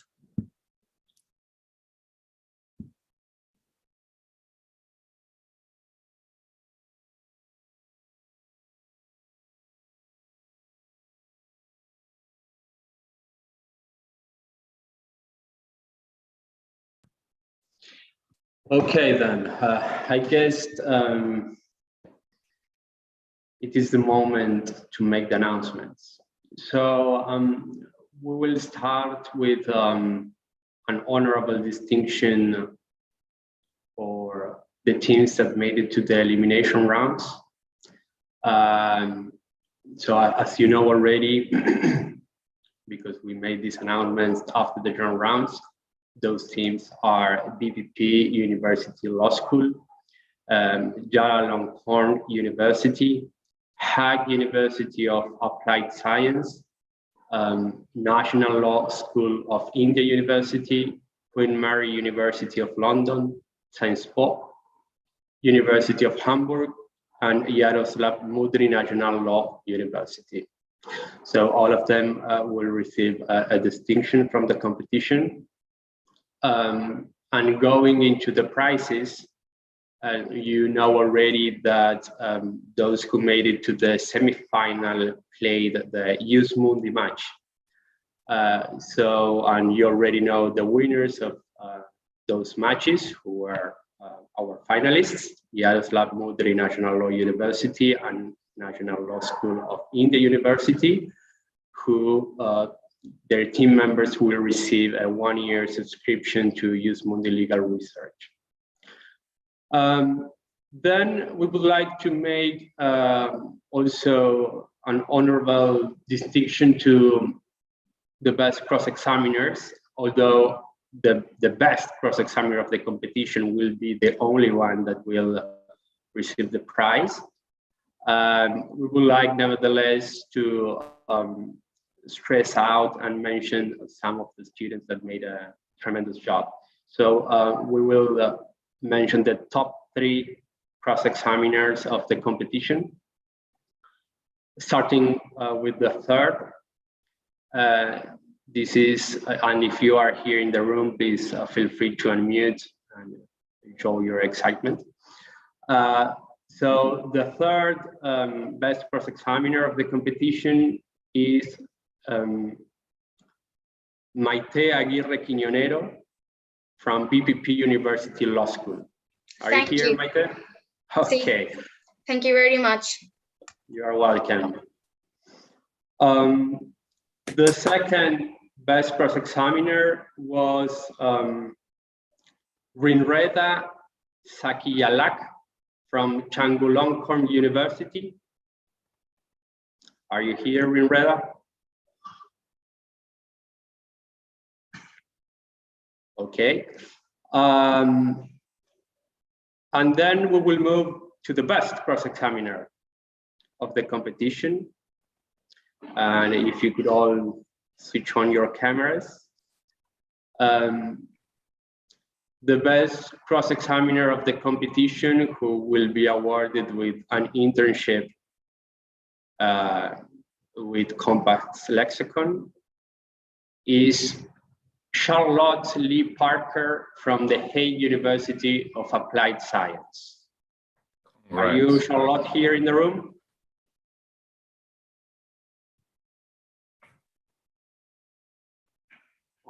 It seems she's not. And then I guess we have to announce the champion, the winner of the competition. Let me say, I was jointly with Ezequiel and Michaela in the deliberation room, and it was a very tight hearing. But the tribunal took one decision. This is inevitable in every competition. And the winner of the first edition of the cross-examination Moot is Yaroslav Mudryi National Law University. Congratulations. So Roman, I see you there. Kateryna as well. Would you like to say something? I would like to start if my teammates do not mind. It was not on my checklist for this year, to be honest. It was more of a challenge, really. And thank you for the organizers and to all the arbitrators for your amazing feedback. And it was a great, great experience for me. Thank you. I don't think I can provide anything more, just I'm shocked, and thank you all. May I continue? Okay. I just want to say that it was really, it's the best moot court in what I participated. It was the most interesting moot court. It's a kind of logical play, not something prepared statements that you just read. And I wrote full of my notebook of recommendations. It's insane job. And shortly to that, sorry, Andrei, I just want to say thank you to the opposing counsel. You were one of the best teams with whom we pleaded, and there's a lot to learn from you, to all of us. You were amazing, and just thank you for this round. Yeah, and I just want to also thank you for this very unique experience, because we don't have the disciplines in our country, cross-examination or something like that. And we're so very thank you. We appreciate it that you give the opportunity to us. And we also want to thank you, our coach, Yevgen Boyarsky, the senior associate of AGA Partners. He made a great contribution for us, and so thank you very much once again. And maybe I will say for all people that mean this mode is unique opportunity, because each team from during the first rounds, step by step, they had a feedback from the judge, from the honorable tribunal, they improve his feedback, and they just run one more time, and this loop provides a way to improve. And I believe it's a really unique opportunity. And one more unique opportunity of this mode, because in the real arbitration, arbiter will never say after the end of the hearing, he may say this, or that, for example, you do not so good in this and you should to improve. That means in the real case, there is no feedback how to improve. But in this case, when we're studying, it's the educational part. And it's really good because we can take a feedback from the most highly qualified specialists in this sphere. That's why I would like to say thank you. Okay, great. Well, as you know, the winner team, in addition to the US Mondays subscription, will receive a prize in cash, $30,000. Yeah, $30,000. And the runner-up team will receive the same, also a subscription and a cash prize of $2,000. Both sponsored by CAMC CVC and Maxwell Chambers. So thank you again to the sponsors. And before closing this first edition, I would like to give the floor to Professor Fernandez Arroyo.